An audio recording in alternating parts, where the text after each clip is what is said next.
قالوا نفقد صواع الملك ولمن جاء به حمل بعير.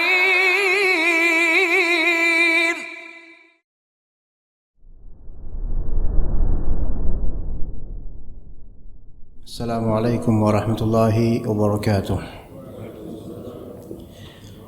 إن الحمد لله نحمده ونستعينه ونستغفره ونعوذ بالله من شرور أنفسنا وسيئات أعمالنا. من يهده الله فلا مضل له ومن يضلل فلا هادي له.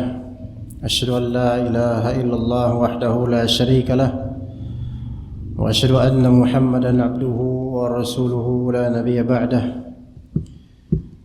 يا أيها الذين آمنوا اتقوا الله حق تقاته ولا تموتن إلا وأنتم مسلمون.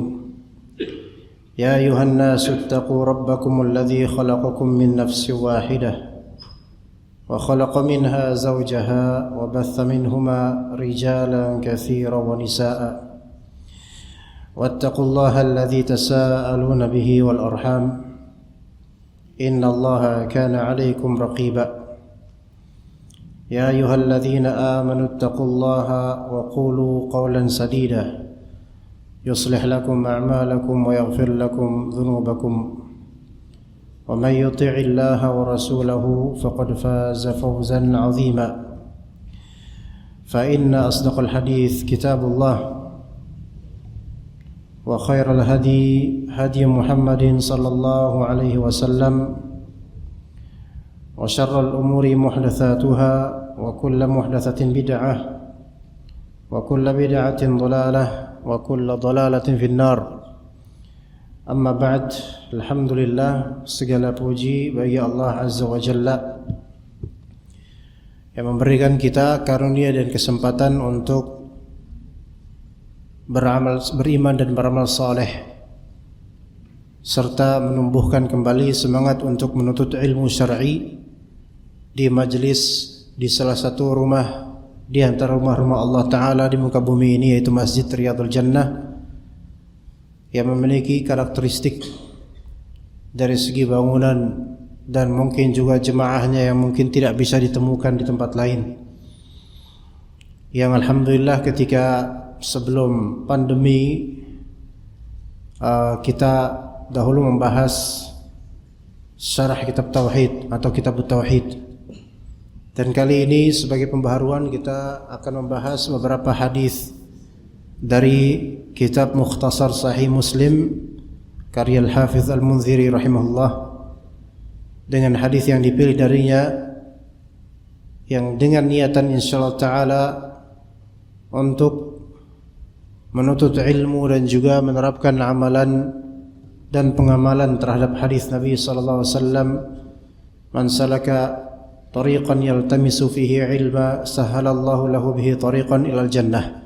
Barang siapa yang meniti suatu jalan dalam rangka menuntut ilmu dengannya, maka Allah Ta'ala akan memudahkan jalannya menuju surga melalui amalan tersebut, yaitu menuntut ilmu. Untuk mempersingkat muqaddimah atau mengakhiri muqaddimah, maka kita lanjutkan menuju materi yang insyaallah akan dibahas di sore ini, suatu hadis yang mana hadis ini tentu ada di Sahih Muslim, dan hadis ini hadis yang cukup dikenal, yaitu kisah wafatnya Abu Talib. Dan kita tidak mengatakan radhiyallahu anhu terhadap Abu Talib karena ending hayatnya itu bukanlah keislaman, bukan muslim, sehingga tidak kita katakan Abu Talib radhiyallahu anhu, tidak. Meskipun jasanya untuk dakwah itu besar di masa dia hidup, jasanya dalam membackup dakwahnya Nabi sallallahu alaihi wasallam besar sekali. Tetapi Allah Ta'ala tidak menghendaki hidayah taufik untuknya, dan dia mati dalam kekufuran, sebagai pelajaran dan hikmah untuk siapapun di kita bahwasanya pertama, Allah Subhanahu wa taala memberi hidayah pada siapapun yang Allah kehendaki, bukan pengaturan manusia. Kemudian yang kedua, tanpa iman segala amal itu sia-sia. Maka harus dengan adanya iman. Baik, kita mulai dari Sa'id bin Al-Musayyab. Ada juga yang membaca Al-Musayyib.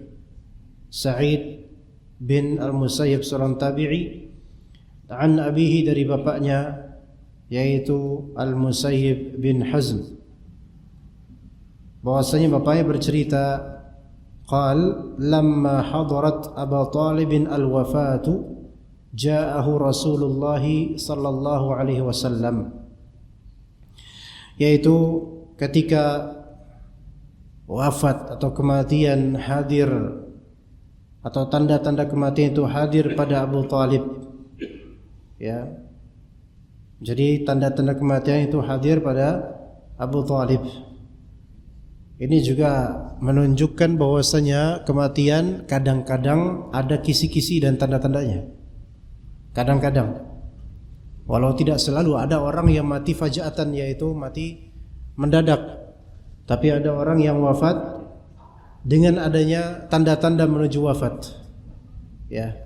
Maka di sini lamma hadaratil wafat atau lamma hadarat Abu Talib al-wafat. Ketika itu sudah terlihat tanda-tanda Abu Talib bakal wafat. Ya. Dan ketika sudah terlihat tanda-tandanya, ja'ahu Rasulullah SAW. Rasulullah SAW mendatangi Abu Talib yang berbaring menuju wafatnya. Ya. Jadi di sini ada upaya dari Rasulullah SAW terhadap pamannya, yaitu Abu Talib.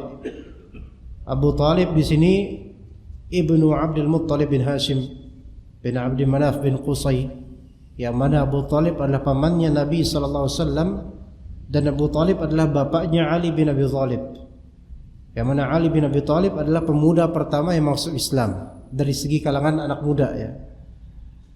Jadi putranya itu udah lebih dulu, atau putranya adalah terawal masuk Islam, namun bapaknya itu masih teguh dengan agama nenek moyang, ya. Maka ini menunjukkan bahwasanya hidayah itu dari Allah menuju Islam itu hak Allah dan terserah Allah. Ada kalanya bapaknya duluan, ada kayak anaknya duluan masuk Islam, ada kalanya anak masuk Islam, bapaknya tidak. Bahkan sampai bapaknya adalah seorang nabi, anaknya kafir. Anaknya adalah seorang nabi, bapaknya kafir. Berarti memang hidayah itu milik Allah Subhanahu wa taala dan terserah Allah Subhanahu wa taala. Maka ja'ahu Rasulullah SAW. Rasulullah SAW mendatanginya. Fawajada indahu Aba Jahlin wa Abdullah bin Abi Umayyah bin Al-Mughirah. Maka Rasulullah SAW mendapatkan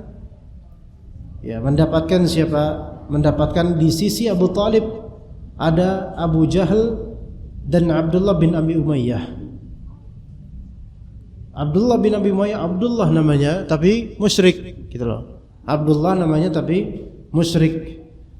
Ya. Dan juga di sini mereka berusaha untuk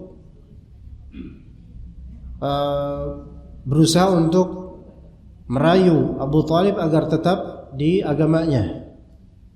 Abu Jahal nanti suatu saat mati dalam keadaan kufur. Adapun Abdullah bin Abi Umayyah bin Al-Mughirah, maka nanti pada waktunya malah justru masuk Islam. Ya, malah justru masuk Islam. Ya. Nah, dan dari sini bisa diambil faedah. Sekali lagi, hidayah itu milik Allah. Abu Jahal merayu Abu Talib nanti untuk tetap di agamanya. Begitu juga dengan ada dua orang lagi yang lainnya, tapi anda tidak bisa sebutkan satu lagi siapa. Abdullah bin Umayyah, yang ketika itu musyrik dan mendukung kesyirikan Abu Talib. Namun Abdullah ini pada waktunya nanti masuk Islam. Itu loh. Ya. Bisa kita ambil hikmah dan faedah dari sini. Ada kalanya gembong kesesatan atau orang yang berhasil menetapkan orang di kesesatan, suatu saat ya dia malah dapat hidayah. Itu bukan tidak mungkin. Ini terjadi. Ya. Dan kemudian Allah janjikan surga padahal dulunya seburuk-buruk orang dalam memperkenalkan kesesatan dan mendukungnya. Maka faqala Rasulullah SAW bersabda, "Ya am, qul la ilaha illallah." Wahai pamanku, katakanlah la ilaha illallah. Tiada yang berhak disembah melainkan Allah. Kalimatan asyhadu laka biha indallah. Suatu kalimat yang aku akan persaksikan untukmu dengan kalimat itu di sisi Allah Subhanahu wa taala. Ya, itu keinginan Nabi SAW, katakan la ilaha illallah, tiada yang berhak disembah melainkan Allah. Maksudnya Rasulullah SAW menginginkan agar pamannya ini mengucapkan kalimat syahadat. Yang mana kalimat itu kalimatan asyhadu laka biha indallah, kalimat yang aku akan mempersaksikan engkau dengan kalimat itu di sisi Allah sehingga engkau selamat. Ya ini Rasulullah SAW menginginkan untuk memberi syafaat secara eksklusif pada pamannya ini karena betapa berjasanya pamannya ini terhadap dakwahnya beliau alaihi salatu wassalam. Ya. Maka kemudian faqala Abu Jahlin wa Abdullah bin Abi Umayyah, berkata Abu Jahal dan Abdullah bin Abi Umayyah, "Ya Abu Talib, atarghabu an millati Abdul Muttalib?" Ya, gitu. "Ya Abu Talib, atarghabu an millati Abdul Muttalib?" Wahai Abu Talib, apakah engkau ingin melucuti atau engkau ingin melepas agama nenek moyangmu, yaitu agama kakekmu, agama orang tuamu? Ini pertanyaan dari Abu Jahal dan Abdullah bin Abi Umayyah. Pertanyaan ini istifham inkari namanya, yaitu mempertanyakan dengan maksud apa? Dengan maksud mengingkari. Jangan ya Abu Talib, jangan ikut Muhammad. Gitu maksudnya. Ya, jadi di sini ada ketua kebenaran atau imam kebenaran versus gembong kesesatan. Yang mana orang-orang gembong kesesatan biasanya yasudduna an sabilillah, yaitu sukanya apa? Menghalang-halangi orang dari jalan Allah. Ya. Falam yazal Rasulullah sallallahu alaihi wasallam ya'riduha alaihi. Maka terus-terusan Rasulullah SAW ya, menghamparkan atau menawarkan syahadat la ilaha illallah wa yu'idu lahu tilkal maqalah, mengulang-ulang Rasulullah, wahai wahai pamanku, katakanlah la ilaha illallah. Gitu. Saking Rasulullah SAW ingin mentarghib dan memotivasi Abu Talib untuk mengucapkan kalimat tersebut dan menganggapnya baik. Diulang seperti itu oleh Nabi SAW. Dan apa yang dilakukan oleh Abu Jahal dan Abdullah bin Abi Umayyah? Ya, sama seperti itu. Ya, melawan lagi. Wah, ya Abu Talib, atarghabu an millati Abdul Muttalib. Wahai Abu Talib, apakah engkau ingin meninggalkan agamanya Abdul Muttalib? Hatta qala Abu Talibin akhir ma kallamahum, sampai endingnya, na'udzubillah min dzalik, Abu Talib ya berkata kalimat terakhirnya apa? Huwa 'ala millati Abdul Muttalib. Dia tetap berada di agama nenek moyang. Wa aba an yaqula la ilaha illallah, dan menolak mengatakan la ilaha illallah, enggak mau mengulang la ilaha illallah.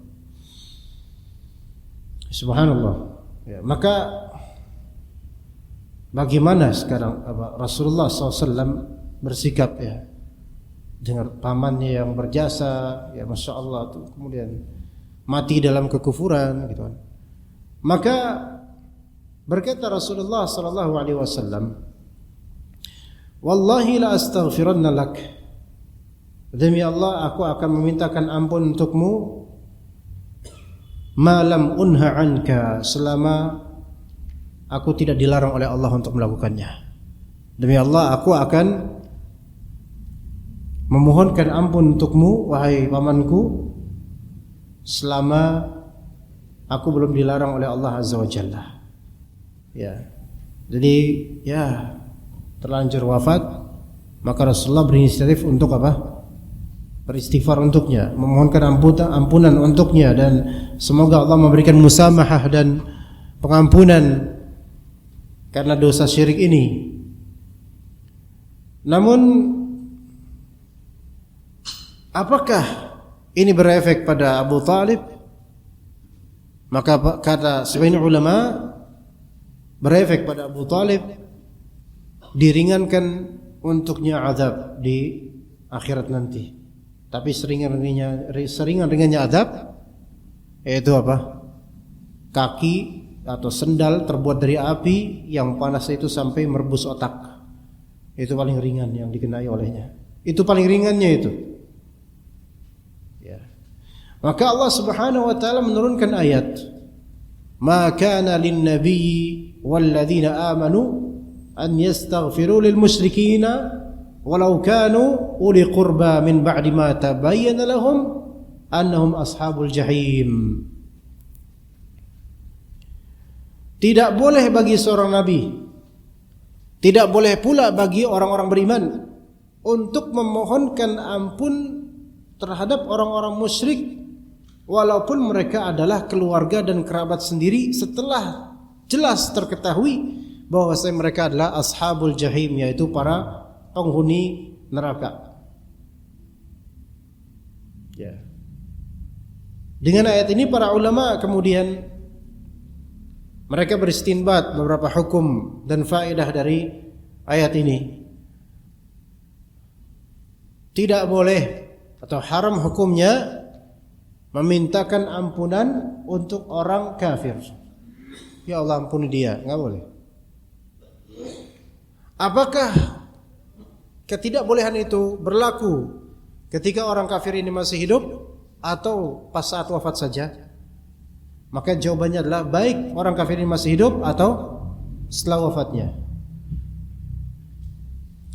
Karena orang yang kufur kepada Allah ketika masih hidup, maka yang dia butuhkan itu bukan pengampunan dulu, tapi apa?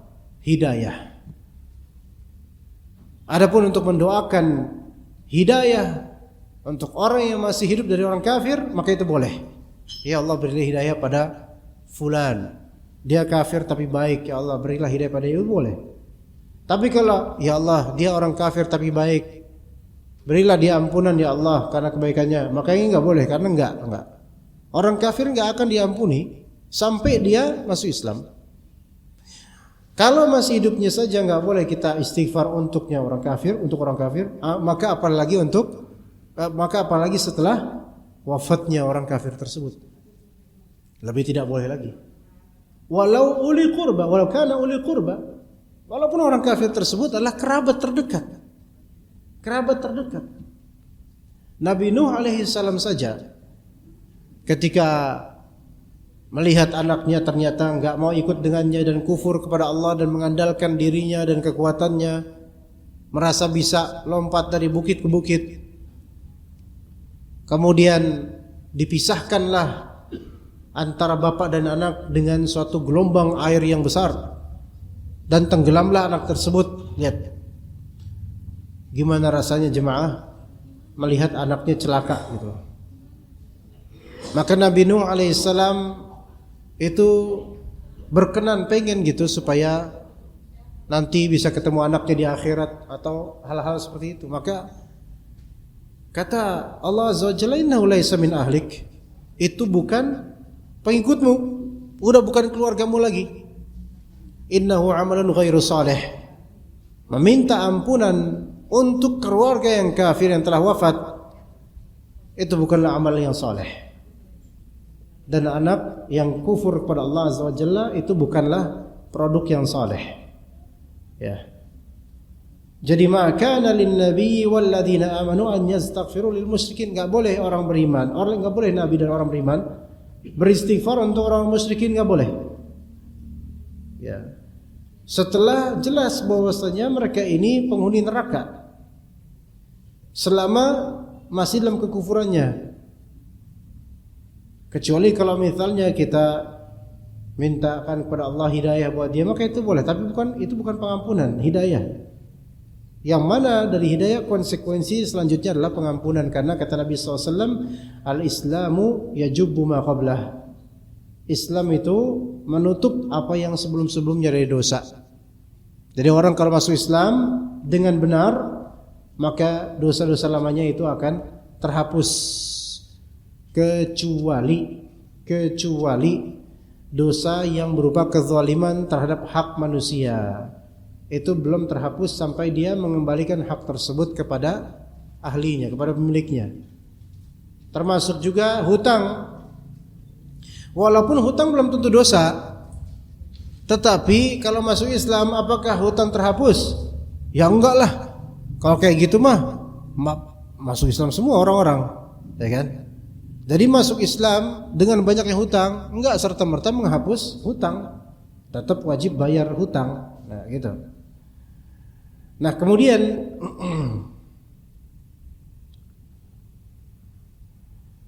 Allah Ta'ala juga menurunkan ayat berkaitan dengan Abu Talib ini. Maka berkata Allah Ta'ala untuk Rasulullah SAW, innaka la tahdi man ahbabta walakin Allah yahdi man yasha wa huwa a'lamu bil muhtadin. Sesungguhnya engkau wahai Nabi Muhammad tidak bisa memberikan hidayah taufik pada orang yang engkau cintai sekalipun,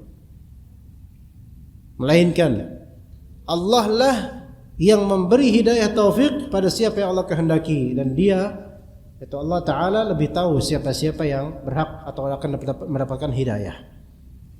Maka inilah satu komplit hadis yang kita akan bahas insyaallah jemaah sekalian rahimakumullah. Sudah kita bahas, tapi kita akan membahas faedah-faedah dari hadis ini biiznillah ta'ala. Hadis ini banyak sekali faedah darinya. Di antaranya hadis ini menjadi dalil. Faedah pertama, hadis ini menjadi dalil yang sangat gamblang atas sahnya keislaman orang yang sedang sekarat. Sekarat di sini maksudnya adalah yaitu tanda-tanda kematian sudah ada padanya, menuju kematian. Selama belum ada nazar, selama belum ada pencabutan nyawa, maka taubat masih dibuka, masuk Islam masih berkesempatan. Dan nazar yang dimaksud di sini pencabutannya itu ghargharah. Ya. Yang kata Nabi SAW, taubat itu masih terbuka malam yugharghir, sebelum terjadinya ghargharah. Apa itu ghargharah? Ghargharah itu adalah suara gelegak di kerongkongan ketika sakaratul maut yang menunjukkan nyawanya sudah sampai tenggorokan. Maka badan bagian tubuh bawah itu sudah lepas dari nyawa. Nah, kalau udah sampai situ, taubat segimanapun itu tidak diterima oleh Allah Azza wa Jalla. Kata sebagian ulama begini, taubat seseorang dan masuk Islamnya seseorang masih bisa diterima selama dengan beberapa syarat. Pertama, tidak melihat matahari dari barat, terbit dari barat. Kalau melihat matahari terbit dari barat, taubat tidak diterima. Itu satu. Ya. Kedua, sebelum terjadi ghargharah pada dirinya, yaitu sebelum terjadi pencabutan nyawa yang sudah sampai leher. Kalau sudah sampai sini, enggak diterima taubat dan masuk Islamnya. Itu yang kedua. Yang ketiga, menjelang kematian dan melihat azab di depannya. Menjelang kematian dan melihat azab sudah di depannya, maka itu tidak diterima taubatnya. Maka itu tidak diterima taubatnya. Saya ulangi di sini. Seseorang masih berkesempatan bertaubat dan masuk Islam selama belum sampai 3 hal ini. Yang pertama, melihat matahari dari arah barat. Maka orang kalau sudah melihat matahari dari arah barat berarti kafir, masuk Islam, enggak diterima kelas Islamnya. Dan memang di hari itu, hari kiamat tersebut, matahari terbit dari barat, itu yang tersisa di bumi ini hanyalah orang-orang kafir saja. Orang-orang beriman sudah Allah Ta'ala wafatkan mereka sebelumnya. Kedua, malam yughargir, selama belum terjadi ghargharah, yaitu gelegak nyawa di kerongkongan, pencabutan nyawa sampai kerongkongan. Kalau misalnya masih baru kaki dingin, merayap, menjalar, ini masih bisa diterima taubatnya. Itu kedua. Yang ketiga, selama ketika sakaratul maut tidak melihat azab yang sudah ditampilkan oleh Allah padanya.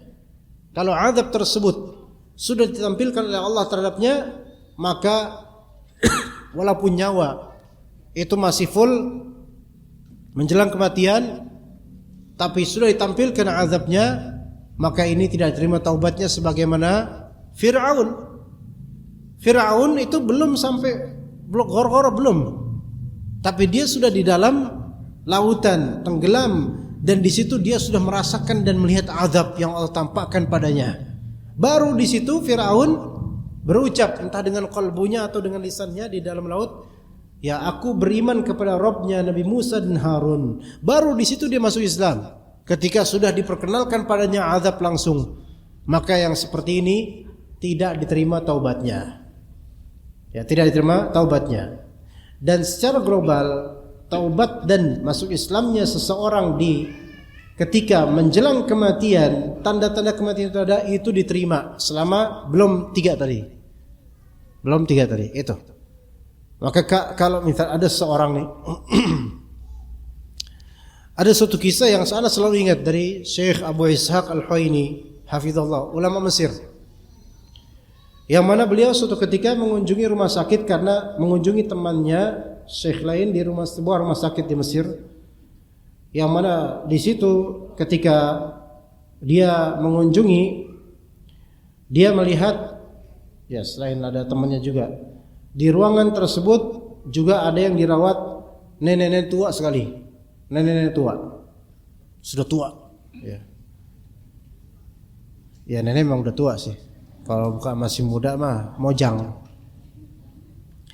Nenek tua sekali, saya pakaiin sekali biar menekankan. Ya. Bukan sekali-kali tua, tapi tua sekali. Nah, nenek ini berbaring. Ya iyalah udah tua berbaring ya gitu kan.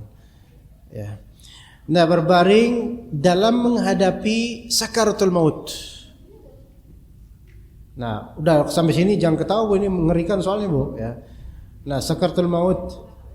Dan kemudian dilihat saudaranya yang enggak ada saudaranya, enggak ada orang-orang yang sampai, tapi ini sakaratul maut ini. Maka Syekh Abu Ishaq dan teman-temannya kemudian menghubungi nenek ini. Ini ihtidar namanya. Sudah hadir tanda-tanda kematian. Maka Syekh Abu Ishaq kemudian mentalqin nenek ini, katakanlah la ilaha illallah. Katakanlah la ilaha illallah. Akhirnya berhasil nenek itu mengucapkan la ilaha illallah. Ya, bersyahadat bahkan la ilaha illallah wa asyhadu Muhammad Rasulullah. Selesai. Kemudian itu nafas terakhirnya, wafat setelah itu nenek. Maka kata Syekh Abu Ishaq dan lainnya, alhamdulillah, kalimat terakhirnya adalah la ilaha illallah. Kata Nabi SAW apa? Man kana akhiru kalamihi la ilaha illallah dakhala jannah. Siapa yang kalimat terakhirnya adalah la ilaha illallah, maka dia akan masuk surga. Semoga Allah Subhanahu wa taala jadikan kalimat terakhir kita di dunia ini la ilaha illallah. Allahumma amin. Maka alhamdulillah bersukacita mereka, ya wafat tapi ya kalimat terakhir la ilaha illallah. Kemudian datanglah beberapa saudaranya, keluarganya datang. Wah, mereka kemudian kaget dan nangis-nangis ketika mendapati nenek ini sudah wafat. Kaget, nangis-nangis. Maka Syekh Abu Ishaq berusaha menenangkan keluarga ini. Tenang, alhamdulillah nenek ini wafat dalam keadaan husnul khatimah insyaallah. Kenapa begitu?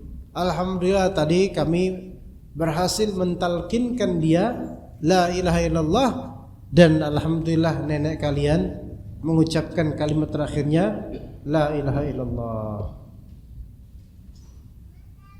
Kemudian marah itu keluarganya, marah besar mereka. Ternyata itu keluarga Nasrani. Ya bingung di sini lah. Dapat hidayah itu nenek berarti kan? Enggak mungkin nenek Nasrani di akhir hayatnya legowo baca la ilaha illallah. Ya kan? Orang muslim aja yang asli muslim banyak yang di akhir hayatnya ketika sakaratul maut enggak bisa baca la ilaha illallah. Ini Allah mudahkan.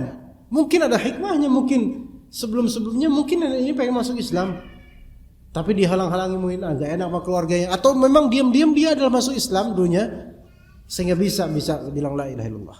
Lihat tuh hidayah dari Allah. Ini menjadi dalil bahwasanya sebagaimana Rasulullah SAW menyuruh meminta Abu Talib untuk mengucapkan la ilaha illallah di akhir hayatnya pas sakaratul maut, itu menunjukkan bahwasanya masuk Islam di akhir hayat di sakaratul maut itu sah dalam Islam. Ya. Dan ini kejadian terjadi, diceritakan oleh sebagian murid-muridnya Syekh. Ya. Faedah berikutnya.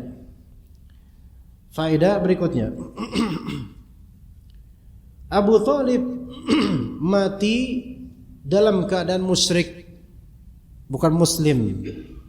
Maka dia adalah penghuni neraka. Maka dia adalah penghuni neraka. Dan tidak ada yang bisa mengeluarkan dia dari neraka nantinya karena kufur musyrik. Walaupun ada tawasul dan juga ada rekomendasi dari siapapun, tetap tidak akan bisa mengeluarkannya dari neraka karena musyrik, kufur, kafir. Lihat betapa dahsyatnya azab untuk orang yang kufur pada Allah. Mau kayak gimana pun caranya, orang berusaha mengeluarkannya dari azab nggak bisa. Ya. Taib. Faedah berikutnya, yang ketiga. Orang yang belum beramal setitik pun, jika mengkhatamkan umurnya dengan syahadat la ilaha illallah, maka dihukumi keislamannya. Orang yang belum punya amalan setitik pun, namun dia mengakhiri hayatnya dengan syahadat la ilaha illallah, maka dihukumi keislamannya. Sehingga hukum-hukum yang berlaku setelahnya adalah hukum penguburan terhadap mayit muslim, walaupun KTP-nya Nasrani misalnya. Namun karena akhir kalimatnya adalah la ilaha illallah, maka diurusi dengan kepengurusan jenazah muslim. Diurusi dengan kepengurusan jenazah muslim. Ya begitu. Ya.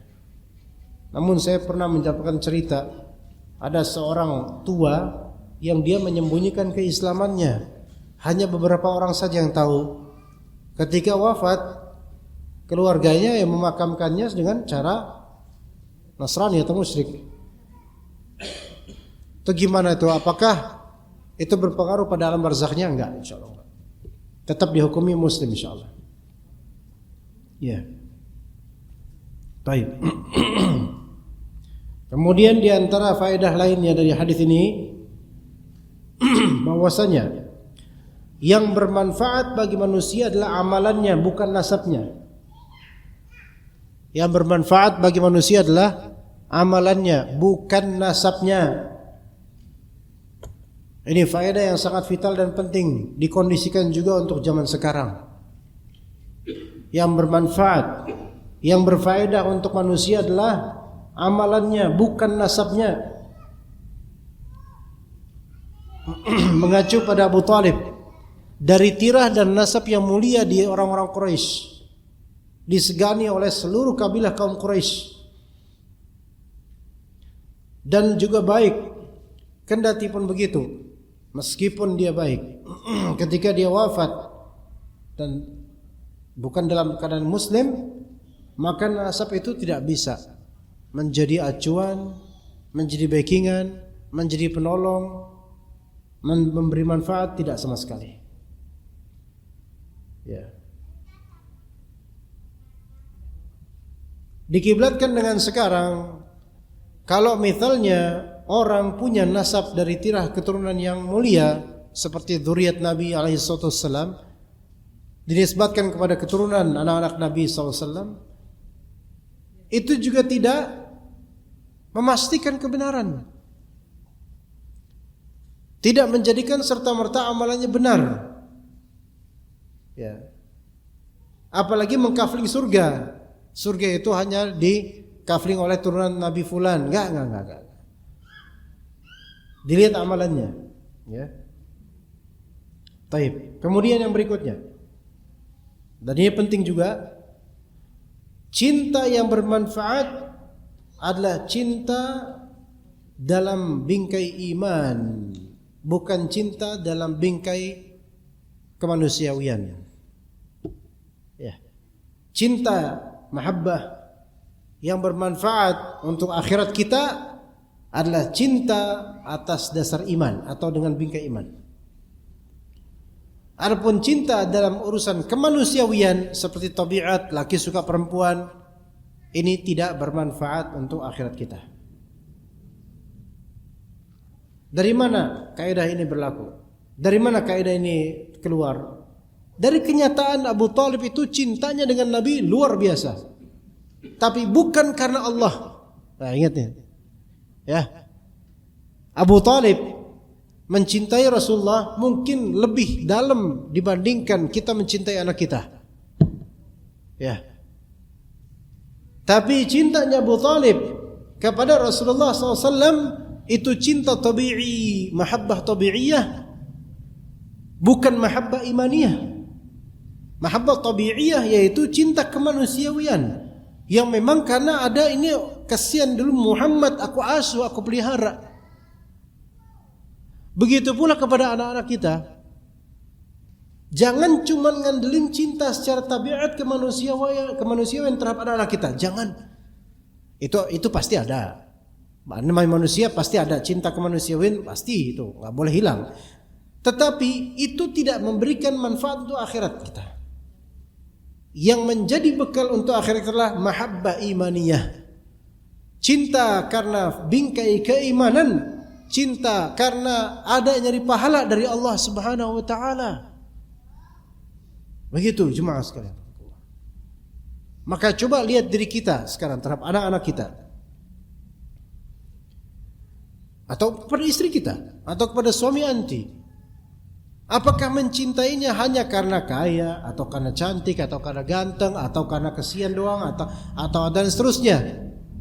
Yang mana itu semua lataif basyariyah, yaitu hal-hal yang lembut di hati manusia.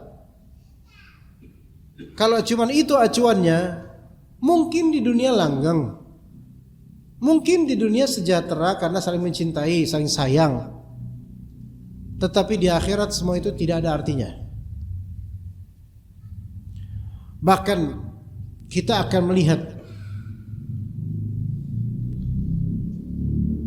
manusia ketika mencintai sesuatu bukan karena Allah, melainkan karena kemanusiawiannya. Ketika difitnah dalam fitnah yang berkaitan dengan agama, maka agama akan dikalahkan. Ini saya ulangi. Ketika kita menyukai sesuatu karena zatnya, bukan karena Allah, melainkan karena fitrah kemanusiaan kita, atau karena ya kita manusia suka sama yang seperti ini, maka suatu ketika terjadi ujian dan fitnah terhadap agama kita, maka kita akan lebih pro kepada dunia kita dan kecintaan kita dibandingkan mempertahankan agama atau amalan. Begitu. Saya kasih contoh coba. Saya kasih contoh. Dalam menggembleng anak-anak untuk rajin ngasih, jadi orang baik, rajin ngasih.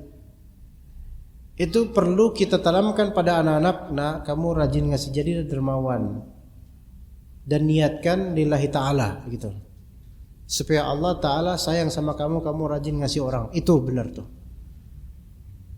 Kamu jangan rajin ngasih supaya pengen jadi orang baik saja. Enggak cukup. Jadi orang baik saja enggak cukup, melainkan harus karena Allah Azza wa Jalla.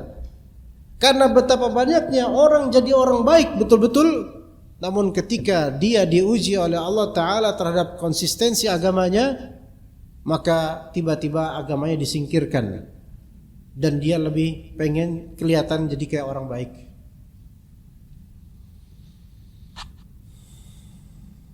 Maka anak-anak kita dididik untuk senantiasa mengkiblatkan amalan karena Allah, bukan karena pengen dicap baik doang.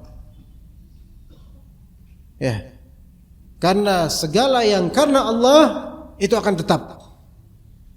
Dan segala yang bukan karena Allah, melainkan karena diri, karena ego, karena pengen dilihat baik, itu akan hilang.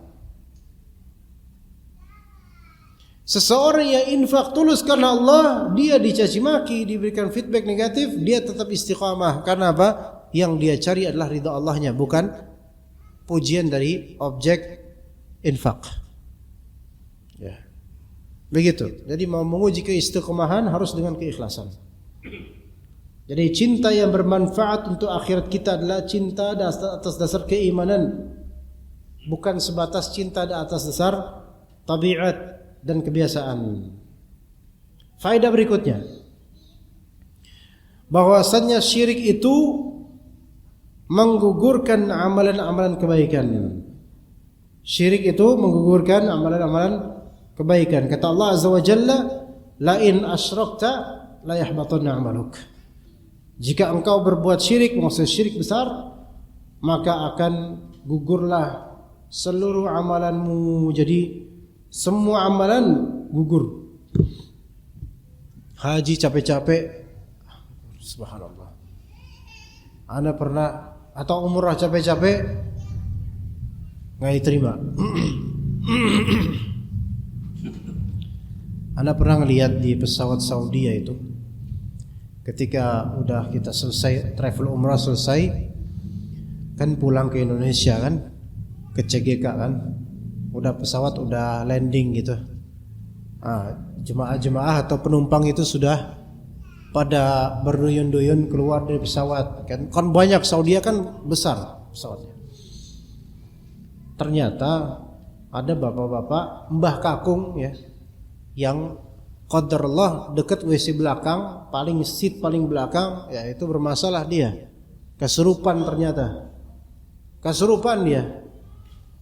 Kesurupan kingkong kayak gini-gini. Itu jemaah umrah, tapi bukan jemaah kita.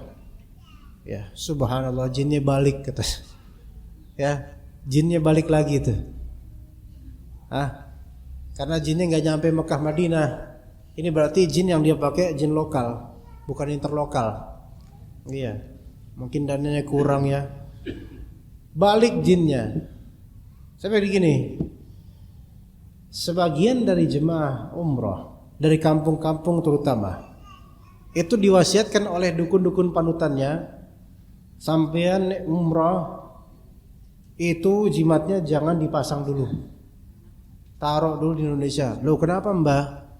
Itu jinnya jin lokal, nggak nyampe Samudra Hindia, atau nanti ke India terblokir oleh jin lain, nggak bisa naik pesawat jin kamu.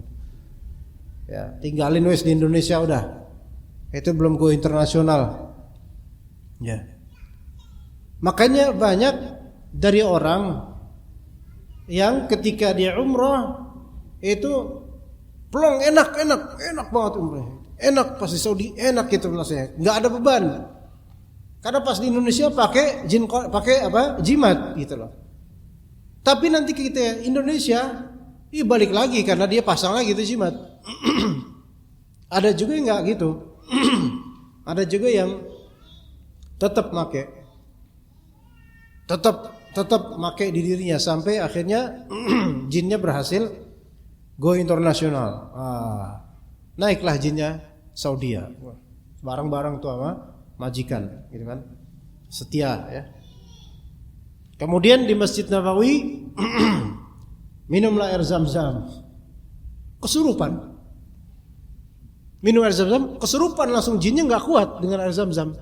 Ini berarti go internasional, tapi pelicinnya kurang. Nah, ini belum internasional banget. Lihat bagaimana orang-orang kok make jimat, yang itu adalah kesyirikan. Beramal soleh jauh-jauh habis 35 juta atau lebih untuk biaya umrah, travel, city tour dan seterusnya, belum belanjanya. Namun masih make juga hal-hal seperti ini. Syirik itu bisa menggugurkan amalan. Duit habis, capek iya, pahala enggak dapat. Rugi dunia akhirat. Maka kata Allah, la in asyrakta la yahbatanna 'amaluk. Kalau engkau berbuat syirik, maka bisa gugurlah amalanmu. Kasihan. Kemudian di antara faedahnya adalah larangan untuk memohonkan ampunan kepada Allah untuk orang kafir. Tidak boleh. Tidak boleh beristighfar untuk mereka. Sampai mereka masuk Islam baru boleh kita mintakan ampun untuknya. Kemudian jemaah sekalian rahimakumullah, di antara faedahnya yaitu macam-macam hidayah. Dan ini adalah kalimat yang terakhir insyaallah. Setelah ini jika ada pertanyaan dipersilahkan, bapak-bapak bisa langsung bertanya dengan lisan. Ibu-ibu, saya nggak tahu apakah ada speaker atau tidak, atau pakai kertas boleh, silakan. Dan pertanyaannya bebas, boleh di luar tema. Selama itu pertanyaan tentang agama ya, jangan tentang lainnya. Ya, apalagi yang sekarang ini lagi hangat, jangan. Saya nggak mau bicara hal seperti itu. Ya. Yang terakhir faedahnya adalah tentang hidayah. Hidayah itu ada 5 macam. Disebutkan oleh Ibnu Qayyim Al-Jauziyah rahimahullah dalam kitab Bada'i'ul Fawaid dan lainnya. Hidayah ada 5 macam. Dan akan kita rinci satu persatu insyaallah. Yang pertama, hidayah rahim. Yang kedua, hidayah umum. Yang ketiga, hidayah ilmu. Yang keempat, hidayah amal. Yang kelima, hidayah akhirat. Ana ulangi secara ringkas. Yang pertama, hidayah rahim atau janin. Yang kedua, hidayah. Yang kedua hidayah apa? Umum. Yang ketiga, hidayah ilmu. Yang keempat, hidayah amal. Yang kelima, hidayah akhirat.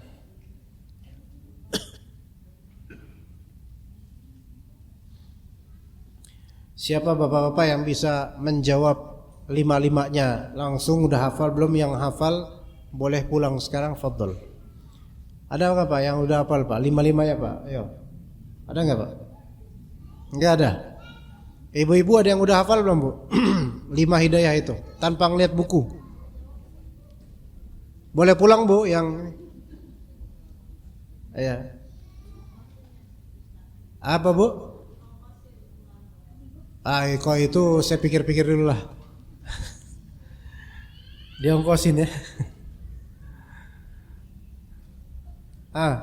Yang pertama hidayah rahim, janin. Yang kedua hidayah umum. Yang ketiga hidayah ilmu. Yang keempat hidayah amal. Yang kelima hidayah akhirat. Ini sesuai dengan urutan kehidupan.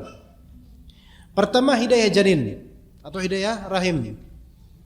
Itu hidayah dari Allah. Kata Allah Azza wa Jalla, inna hadainahu sabila imma syakira wa imma kafura. Sesungguhnya kami telah memberinya hidayah, kami telah memberinya petunjuk. Dia akan menjadi orang kafir, orang yang syukur atau orang yang kufur. Kata sebagian ulama salaf, inna hadainahu sabil. As-sabil di sini artinya jalan keluar rahim. Berarti maknanya adalah sesungguhnya kami telah memberi hidayah karena petunjuk. Kami telah tunjukkan untuk anak ini jalan keluar untuk rahimnya, untuk keluarnya, brojolnya. Ya gitu. Ya. Maka kalau bayi keluar kan biasanya pala duluan ya. Lah itu kan hidayah dari Allah. Emang bayi tahu harus pala dulu? Enggak tahu apa-apa dia. Allah yang kasih hidayah. Tapi kalau sungsang, nunggu waktu dulu atau enggak bisa akhirnya sesar, tetap itu merupakan dari hidayah Allah Subhanahu wa taala sehingga bayi itu bisa dikeluarkan. Semua butuh hidayah. Jadi dari kita enggak tahu apa-apa masih di rahim ibu kita, Allah taala telah memberikan kepada kita hidayah supaya kita keluar dari rahim ibu kita. Coba enggak bisa dikeluarin. Sampai bangkotan tuh di perut sampai tua, tapi Allah kasih hidayah supaya bisa keluar. Itu yang pertama, hidayah rahim. Semua dari kita telah mendapatkan hidayah rahim ini. Dan itu tidak ada speciality dari situ. Baik yang sesar maupun yang normal, ya anak. Wah, kok bandel-bandel anak? Pasti dulu lahirnya sesar. Ya nggak ada urusan. Ya, nggak ada urusan kan itu kan nggak berpengaruh. Kayak dulu zaman-zaman tahun 80-90 Pak. Ini kalau misalnya anyang-anyangannya 2, bandel ya anak nih biasa ini. Itu kan ya memang, tapi benar juga sih kadang-kadang lihat yang 2 bandel emang bandel sih. Cuman kan nggak bisa kita pukul rata. Ya mungkin pas usia SD bandel, pas gede tambah bandel. Ya.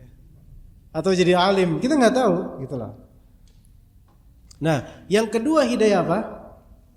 Hidayah umum. Apa itu hidayah umum? Hidayah yang mencakup petunjuk untuk seluruh makhluk baik hidup maupun tidak hidup. Yang makhluk yang tidak hidup misalnya dedaunan. Ya. Dedaunan ketika berguguran, kemana arah daun tersebut itu butuh hidayah dan petunjuk dari Allah. Sampai dia kemudian tergeletak di tanah bagian mana itu butuh petunjuk dari Allah. Itu semua hidayah, itu untuk makhluk yang mati loh. Ya. Kemudian makhluk hidup bahkan yang tidak berakal itu hidayah dari Allah. Binatang memiliki insting untuk memburu padahal dia masih bayi loh. Tapi udah ada instingnya, itu tuh hidayah. Ya. Wah, masa hidayah? Nah inilah makanya kita selama ini memahami hidayah dengan pemahaman sempit. Padahal hidayah itu luas sekali hidayah itu. Ya, hidayah itu luas. Cicak tahu bangsanya mana? Bangsanya tahu dia. Coba sekarang cara berburunya cicak kita lihat. Ngelawan atau berburu laron. Laron terbang. Cicak nemplok. Nggak bisa terbang. Kan seolah-olah logikanya betapa susahnya hidup cicak. Udah nemplok, kebalik lagi palanya apa nggak pusing tuh. Tapi ternyata Allah beri hidayah untuk seperti itu. Dia tahu di laron mangsanya, dia deketin. Emang tata cara itu ada kursusannya di negeri cicak? Nggak ada. Tapi kok bisa seperti itu? Itulah fitrah dan hidayah yang Allah berikan pada cicak itu. Penciptaannya gitu. Binatang sepinter apapun, apa binatang paling pintar apa Pak? Ada yang mengatakan monyet, ada yang mengatakan anjing, ada yang mengatakan apa ya? Lumba-lumba, apapun itu, binatang sepintar apapun, apakah mereka ketika mampu melakukan orderan manusia di order diri, apakah itu berarti mereka pakai akal? Enggak pakai akal. Lah terus itu apa? Kok bisa kayak gitu binatang? Diatur-atur mau. Itu namanya hidayah. Hidayah. Taufik dan hidayah toh? Enggak, ini hidayah lain. Ini hidayah umum yang tidak ada kespesialan di sana. Itu binatang. Manusia juga kadang begitu manusia. Hidayah, tapi hidayah umum, hidayah biasa gitu loh. Petunjuk untuk melakukan sesuatu saja biasa. Bukan adanya amalan, enggak ada niatan di sini. Yang ketiga, hidayah ilmu atau disebut juga hidayah al-irsyad, hidayah irsyad. Hidayah irsyad ini hidayah petunjuk untuk mengetahui sesuatu. Ini hidayah ilmu. Dan hidayah ilmu ini hanya untuk makhluk yang berakal saja, seperti manusia, jin dan malaikat. Mereka semua dapat hidayah ilmu karena punya kalbu dan punya akal di kalbunya. Hidayah ilmu. Hidayah ilmu ini sudah bagus karena sudah punya pengetahuan, tapi tidak cukup untuk menyelamatkan karena dia perlu hidayah yang keempat, yaitu hidayah apa? hidayah amal. Hidayah amal, yaitu yang disebut juga hidayah taufik. Hidayah taufik, yaitu setelah ilmu beramal. Hidayah ilmu ini manusia bisa melakukan, memberi hidayah dalam rangka memberi ilmu. Kata Allah Azza wa Jalla, innaka latahdi ila siratal mustaqim. Sesungguhnya engkau wahai Muhammad bisa memberikan hidayah, yaitu ilmu, kepada jalan, menuju jalan lurus. Tapi yang keempat ini hidayah taufik, ini hanya Allah Ta'ala yang memberinya. Kita nggak bisa. Sehebat apapun retorika kita, kalau orang nggak dapat hidayah taufik, nggak ikut dia. Maka ini yang dikatakan oleh Allah, innaka latahdi man ahbabta. Wahai Muhammad, engkau tidak bisa memberikan hidayah taufik pada orang yang kau cintai sekalipun. Walakinnallaha yahdi man yasha. Tapi Allah lah yang memberikan hidayah taufik pada yang Allah Ta'ala kehendaki. Ini yang keempat. Yang kelima terakhir, yaitu hidayah al-akhirah, hidayah di akhirat. Orang-orang yang beriman dan beramal saleh, maka Allah Subhanahu wa Ta'ala akan tunjukkan padanya jalan menuju surga. Dan orang-orang yang fasik atau ahli nar, maka Allah Ta'ala akan berikan hidayah, petunjuk menuju ke neraka di akhirat nanti. Itu 5 hidayah yang disebutkan Ibnu Qayyim al-Jauziyah rahimahullah dalam kitab Bada'i'ul Fawaid. Dan itu sekaligus menutup materi kita sore hari ini. Ya, jika ada yang mungkin mau bertanya dipersilakan. Apakah ada pertanyaan jemaah sekalian rahimakumullah? Bapak? Apa Bu? Ibu kalau mau bertanya silakan ibu-ibu. Bapak juga boleh. Ibu-ibu boleh pakai speaker, boleh pakai kertas.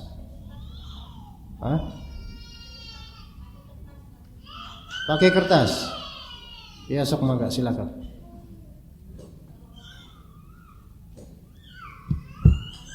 Ada? Ya?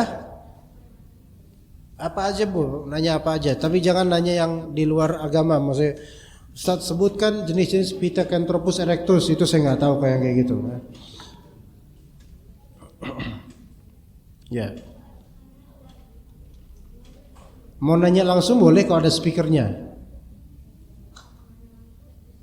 Mau nanya langsung boleh kalau ada speakernya. Bapak-bapak kayaknya nggak mau nanya, mereka mau istirahat. Kalau bapak maunya istirahat.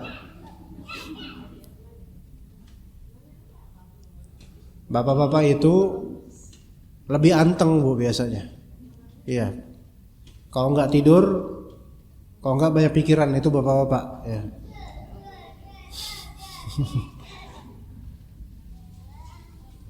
Nih saya baca dulu ya. Bismillah, semoga Ustaz dan keluarga senantiasa dalam lindungan dan rahmat Allah. Allahumma amin. Dan juga anti. Izin bertanya, upaya apa yang dapat kita lakukan agar segala perbuatan baik kita seluruhnya karena Allah? Selain niat, upaya apa Ustaz? Selain niat, supaya kita ikhlas gitu ya. Yaitu berdoa kepada Allah, ihdinas siratal mustaqim, minta jalan yang lurus, minta hati yang bersih, minta petunjuk dari Allah Subhanahu wa Ta'ala untuk senantiasa ikhlas. Itu ada pertanyaan. Kemudian selain berdoa, usaha dan ikhtiar lainnya adalah berkawan dengan orang-orang saleh, terutama yang berilmu dan saleh, yang bisa memberikan contoh agar kita semakin semangat beramal saleh dengan ikhlas. Itu berteman dengan orang-orang saleh, apalagi yang berilmu, yang mana orang-orang saleh ini terlihat ikhlas dalam beramal, yang jarang diliput amalannya, yang jarang diketahui oleh orang-orang banyak amalannya. Coba berteman sama orang ini. Ini inspirator. Ya. Karena kalau kita berteman dengan orang-orang yang terkenal amal solehnya, kita akan kecewa. Kalau kita berteman dekat dengan orang yang terkenal amal solehnya, apa maksudnya adalah dikit-dikit memperlihatkan amal solehnya, kita akan kecewa. Kecewa karena nggak sesuai kenyataan. Tapi bertemanlah dengan orang-orang yang nggak begitu kelihatan banyak amalannya, tapi kita tahu dia banyak amalannya diam-diam. Coba berteman semua kayak gini, yang jarang menceritakan amalannya. Kemudian yang ketiga, ikhtiar lainnya adalah menjauhi orang-orang yang tidak saleh. Menjauhi orang-orang yang tidak saleh, apalagi orang yang kufur kepada Allah Azza wa Jalla. Ya. Dan juga menjauhi pecinta dunia, karena itu akan membuat kita kurang ikhlas. Dan kita beri warning pada ummahat dalam masalah ini. Ibu-ibu itu di majelis tergantung dengan teman-temannya. Kalau sahabat-sahabat pengajiannya pengajian parlente, pengajian borju, pengajian fashionable, maka itu akan berpengaruh pada dirinya dan berpengaruh pada kuantitas serta frekuensi ngerongrong pada suami untuk diberikan untuk diberikan materi atau benda-benda yang branded. Ya. Dan ini yang terjadi di beberapa minor majelis ta'lim yang mana panitianya itu rata-rata ummahat gedongan. Tas itu harus dilihat brandnya, iya. Dan anti palsu, ya kan banyak brand tapi palsu beli di PGC, ya. Iya. Tulisannya sih coach, rasanya cockroach, ya, kecoa. Palsu. Enggak, ini asli. Dior, gitu kan. Ya. Iya. Nah, akhirnya umat lain pengen ngiri. Wah, brandnya bagus nih om, gitu kan. Apakah itu berpengaruh? Berpengaruh itu. Kalau bisa cari berteman ummahat yang memang enggak memperlihatkan kemewahan kalau bisa. Ya. Karena saya juga pernah mendengar laporan seperti itu, kesian suaminya akhirnya dirongrong terus tuh sama istrinya. Itu ummahat itu tuh punya ini, punya itu, kita enggak punya gitu. Subhanallah. Akhirnya sampai suaminya bilang ke anak, bini aneh ngaji makin jadi panitia, makin mungkinan brandednya ngelunjak. Bukannya makin soleh, bukannya makin ke ilmu, malah makin memperhatikan brand-brand yang istimewa. Nah, ini salah. Sehingga kekajian bukannya buat nyari ilmu, malah untuk pamer-pameran barang. Apa nih om, masih baru ya om ya? Baunya masih kayak bau dari percetakan nih om, gitu. Ya. Brandnya apa om? Berapa om? Gak usah, nanti gak enak kalau aku sebutin. Sebutin aja om. Ya. Nah, akhirnya kajian tentang ini tentang itu, pikirannya ke brand-brand itu. Itu susah ikhlasnya kayak gitu mah. Memang si umat-umat ini bukan kafir, bukan soleh, insya Allah mudah-mudahan. Cuman karena keduniaannya itu ditonjolkan, jadinya susah ikhlas. Kalau mau cepat ikhlas, nggak usah banyak-banyak nonjolin apa yang kita miliki dari dunia, gitu. Ya, ibu-ibu ada yang mau nanya langsung nggak bu? Atau bapak-bapak? Ayo silakan bapak. Silakan bapak. Assalamualaikum warahmatullahi wabarakatuh. Ada speaker nggak pak? Ada, ya mas. Ya.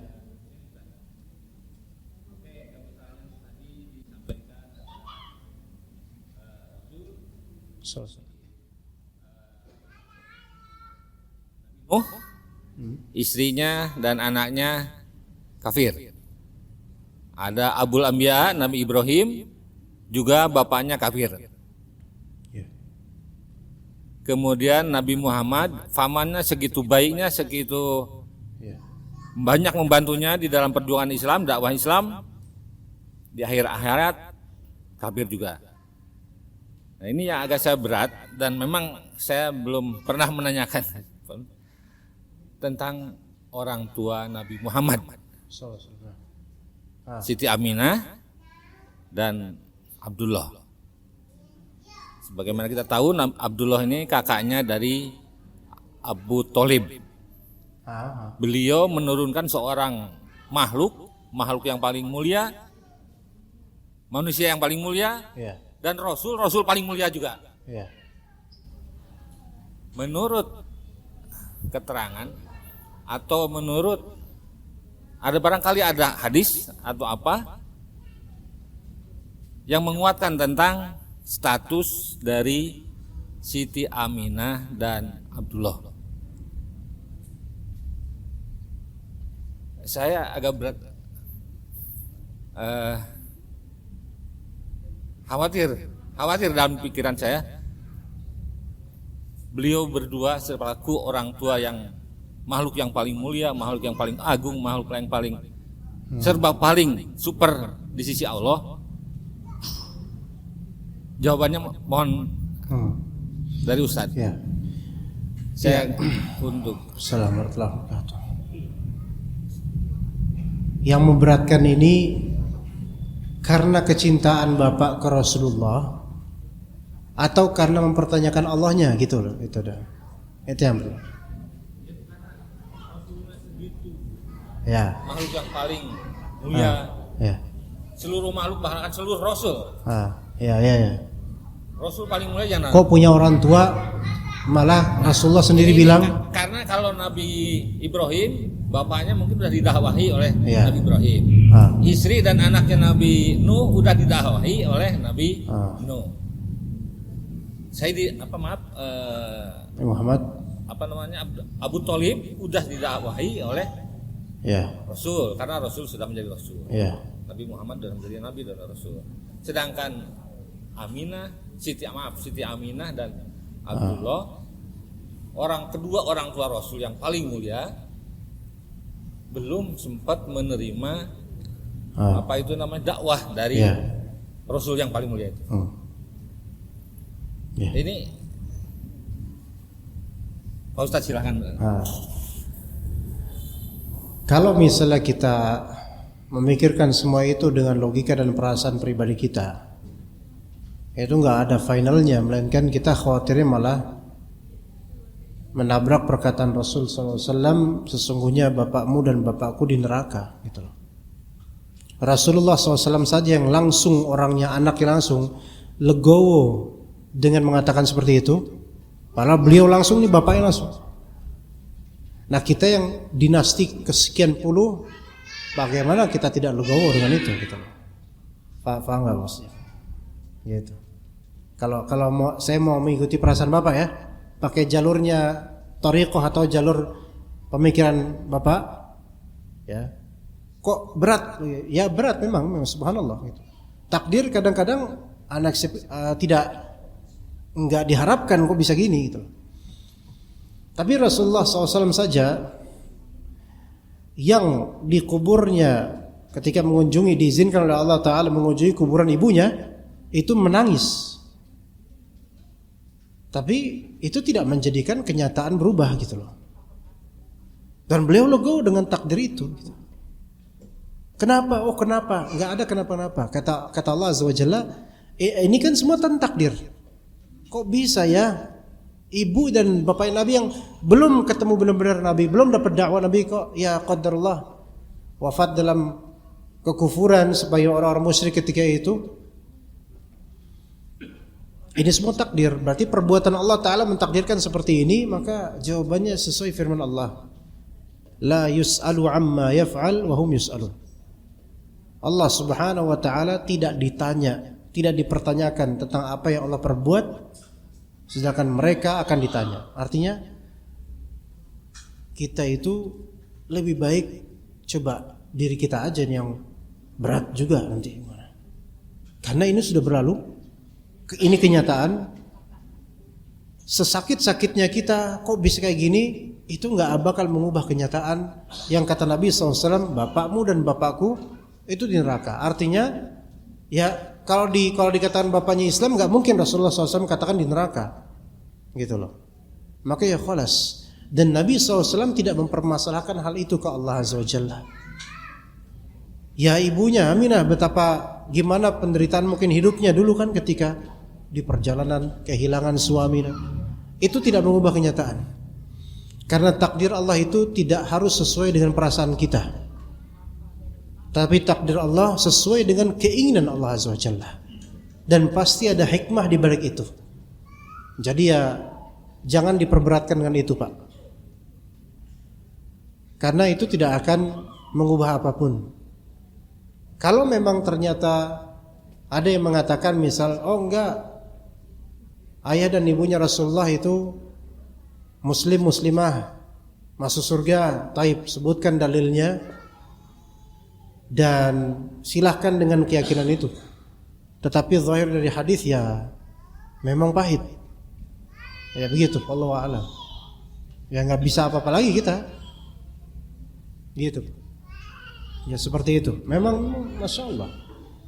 Dan Nabi SAW sebagai anaknya langsung tidak sedikit setitik pun mengatakan, ya Allah kenapa engkau muliakan tapi kok ibu saya. Enggak pernah bertanya. Maka ketika Rasulullah SAW tidak bertanya seperti itu, maka sebaiknya kita juga tidak bertanya seperti itu. Udah. Biar itu kan Allah yang mengatur. Begitu. Ya. Ya. Mau nanya kok, karena ini Ustaz langsung ya menjelaskan tentang ini dari mulai tadi. Jadi saya coba beranikan gitu. Oh dari dulu saya mau nanya tapi selalu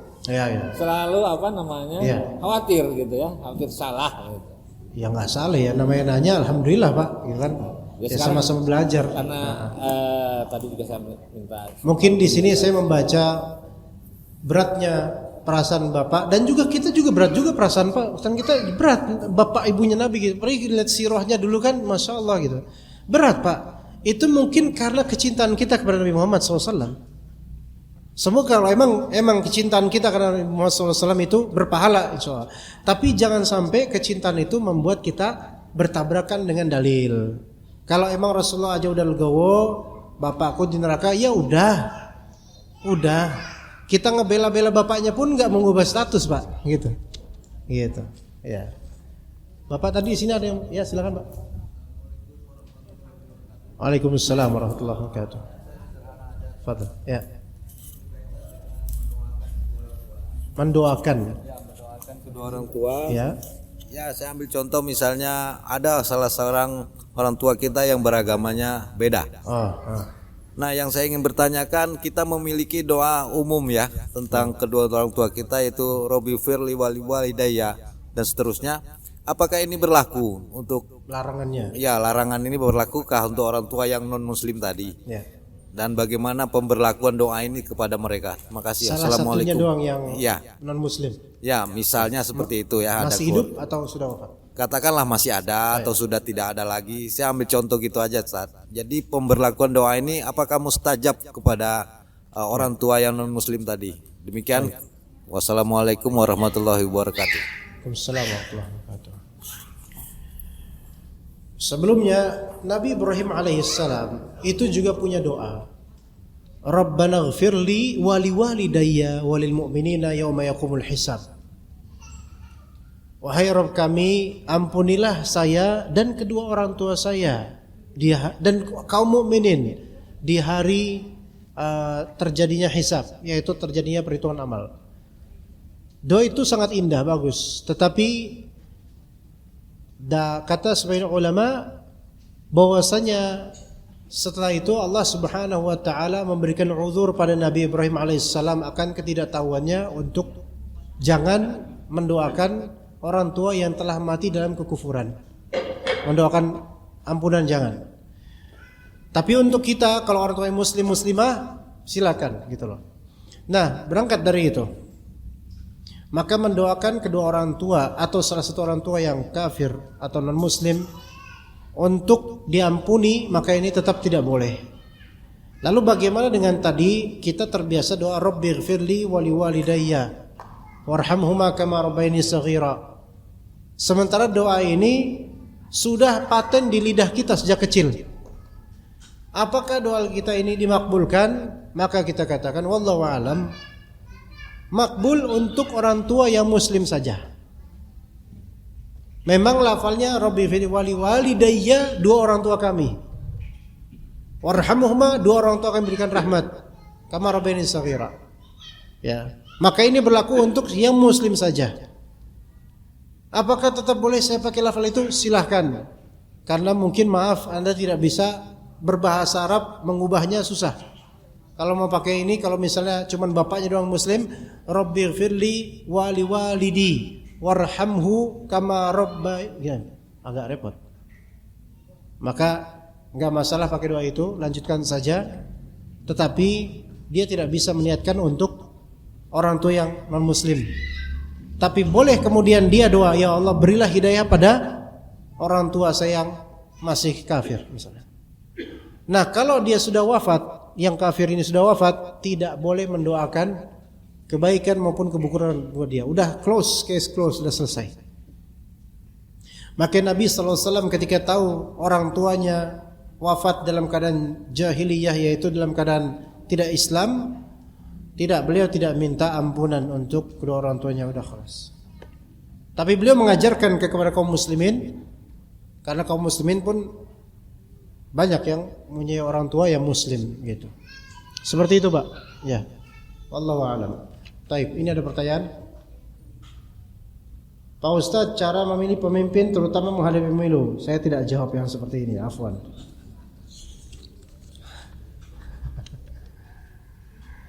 Terima kasih pertanyaannya ya, tapi saya enggak main seperti ini ya. Bagaimana cara menjaga hidayah saat kita sebagai ibu disibukkan dengan segala urusan rumah tangga? Ibu-ibu sekalian, Anda adalah pencetak para prajurit. Pahala Anda begitu banyak. Dan jagalah hidayah itu walaupun Anda sibuk dengan segala urusan rumah tangga. Bahkan jadikan kesibukan urusan rumah tangga itu sebagai penyebab hidayah. Ya. Dengan cara apa? Dengan cara setiap Anda melakukan perbuatan yang mana perbuatan tersebut merupakan hal yang sangat vital dalam rumah tangga atau hal yang dibutuhkan dalam rumah tangga sebagai ibadah. Maka di sini sampai ngangkat jemuran pas hujan, jadikan itu sebagai ibadah.